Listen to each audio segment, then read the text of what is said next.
Chris here, back with the Honor V20. Thank you so much for all your comments on my review video. Yes, I was missing the battery stats. That's something that is actually very hard to get. It's going to take about 3 to 4 days because what happens is every time I plug in this phone to remove a video or a photo, you ended up charging the phone. So you're basically resetting the battery stats. It's like you're charging it again.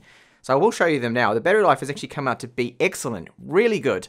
So battery usage, I have been doing a bit of gaming, a lot of YouTube streaming, Chrome as well, Twitter, Google Play services has come up here a little bit higher than I thought. I don't know why that is, but I just guess it's because of the notifications that comes through with your app updates and things like that. It's constantly checking. So hardware, you can see the screen here and look at this, just over 11 hours of screen on time. I still have 18% battery left. Now I have had the brightness on a manual setting. I calibrate it with all my phones to 200 lux, and on this phone 200 lux is just over 50%. If you recall in my review, maximum brightness of the screen is 430 lux, so that's why it's just over 50% there, which is quite bright. So if I was to run it down here, dimmed a little bit more, then you could probably even extend this. Now this is not a continual on-screen time, by the way, because I was using this over the space of 2 days, and you'll see here with my battery usage, sorry, not my battery use, but when you go into the power consumption details, you can see here that it's not been on the whole time. It's been a couple of times I wasn't on the wireless, and then I had the screen on and off, and you can see that no charging, of course, whatsoever. So battery life is really good on this. And what is also excellent is the battery standby. So when it's not in use, it doesn't drain the battery like some do. Like some phones, for example, the Samsung Galaxy A8S that I just reviewed, has a very poor standby battery rate. This one can go hours on end without even using a single percent. Now that battery meter at the top is a little bit inaccurate, I feel, because it will sit at 100% once you've first charged it, and it will sit there with 30 hours of screen on time and not even go off 100%. And if you leave the phone then plugged in just on idle, so it's idle battery consumption, it is a 7 nanometer chip, so it's very efficient, but when you leave it, it won't even use a single percent, but as soon as you connect it up, it will drop down, when you use it, I mean, turn the screen on, it'll drop down a percent or two straight after that. So there were a lot of questions about the display quality. To put it this way, I've seen phones with $150 price tag with better IPS panels than this one. Does it mean it is a deal breaker screen? No, by all means. As I mentioned in my review, near the end I said that for the average Joe, the average person, this screen is going to look perfectly fine, but you will notice that it's just not uniform. The backlight, we are getting that shadow come in the bottom there, and to me it's quite annoying because I'm used to looking at a high-end display. I have a Samsung Galaxy S9 Plus, and it doesn't have any of these kind of issues. You don't see what I'm showing right here, and I've pointed out in my review. If you want more details on that, check out the review. You get a little bit of a light leakage too on the sides, just right on that corner. You can probably make it out now that I've zoomed in with my camera lens here. You see that line there? Now you only see that at an angle. When you're looking at it face on, you don't tend to notice that. It's just at certain angles you will see that light leakage there. So it's definitely not a high quality IPS panel that Huawei's gone with. Now, as a few of you did point out that yes, the notifications at the top here, that they've pushed it down. There is a gap at the top, so it's not right at the top, and it's for two reasons, I think. For the curvature of the screen edges, that over-the-top curve that they use now on most phones, and because of the height of the camera. So the camera height is why they have pushed this down, just to line things up a little bit better. You see it when you swipe down and you get your notifications, what they've done here. So they've lined that right up there with the bottom of it to the bottom of the border of that front-facing camera. So having the front-facing camera with the cutout here, the hole punched in the screen, it's not actually bothering me as much as I thought it would. Now the notches, the wide notches, especially on the likes of say the Xiaomi Mi 8, that did bother me personally. Now I prefer just to have a top bezel like this. With the camera in it, you've got your other sensors. Call me old-fashioned if you will, but I prefer that than say having the hole. And for me, the slider is not the solution. Okay, we've got no front-facing cameras at all, but there's so many compromises when manufacturers do go with the slider. So having the camera hidden away is nice. So you swipe up, of course. If you haven't seen my review of this phone right here, it's Lenovo's Z5 Pro. It adds a lot of compromises. You can't even make voice calls with this particular model unless you swipe down the screen, where you slide it up, sorry, and then you get access then to the cameras and the earpiece there. It also has an added bulk It just weighs a lot more than most other phones. It's a lot thicker as well because of the slider. So I don't think that is the solution to the front-facing camera. So the hole in the screen, to me, so far, is a lot better than, of course, a slider. Is it better than the pop-up ones? Well, long-term, it probably is, because you're going to have reliability problems. The likes of the Vivo Nex S that I reviewed, they had the pop-up camera, and that mechanism will eventually wear out. They claim 30,000 uses, so it's go up and down 30,000 times, and then it'll wear out. But this, to me, is okay. It's not so bothersome, but I believe maybe even the teardrop notch is slightly better because it's more aligned. Well, of course, it's centered. So aesthetically, having a centered front-facing camera just looks a little bit better than having this off to the corner, if you ask me.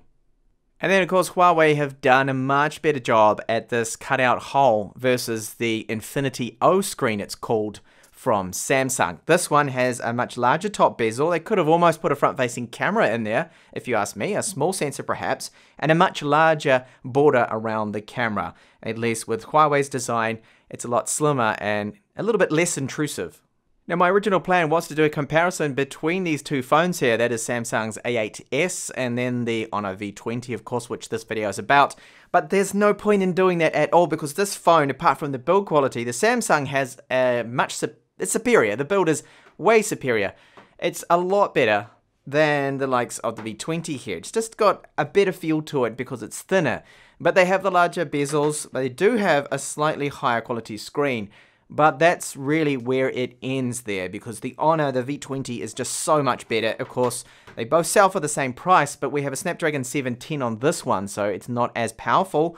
And the other thing to note is the optimization of this ROM is absolutely terrible. What a disaster of a phone. I never knew that Samsung's mid-range phones, because I've always focused on their flagship phones, their high-end, were so poor, really bad. And the same thing goes there for the cameras too. The Honor cameras are much better. The only area that the Samsung is better is the microphone quality in video. Video does look better as well, but it doesn't have any electronic image stabilization at all on the Samsung. So it's not really usable footage unless you use one of those handheld gimbals. So the Honor V20 really beats it with cameras just hands down. There's no point in doing my originally planned camera comparison. Another frequent question that did pop up in my review in the comment section was, what about notifications? Now, they are all coming through. I'm not having any problems with them. Remember, I am on the Chinese version of this phone here. So the global ROM, the international release, you probably won't have to do this. But just make sure that, for example, if you're going to be using WhatsApp, that you go into your apps here and make sure you've got it first to set as app launch. That should automatically already be on anyway. And then you want to go through to the permissions. And I just give WhatsApp absolutely everything. And then you're not going to have any problems with that coming through. Because by default, when you install it, the UI, the system, doesn't give it any permissions whatsoever. So all of these, none of these will actually be on. Now, a couple of these you probably don't actually need. For example, in-app installations and create home screen shortcuts you can probably do without. But the rest of them, I would leave on. You got to give it permission, of course, to just use everything. And then no problems with notifications. The same goes for Twitter. I'm seeing Twitter notifications. They are also showing up there. So all up, the Honor V20 does get a thumbs up from me. This is a great phone and it has a lot of power packed into this, a lot of features. Really good battery life, good standby battery life as I pointed out in this video, which is really nice. Now the new trend, okay, the hole in the screen, the punched hole. It's not as bad as I thought it was going to be. To me personally, I find that it's not as irritating. Definitely not like the wide notch phones. Is it the best solution?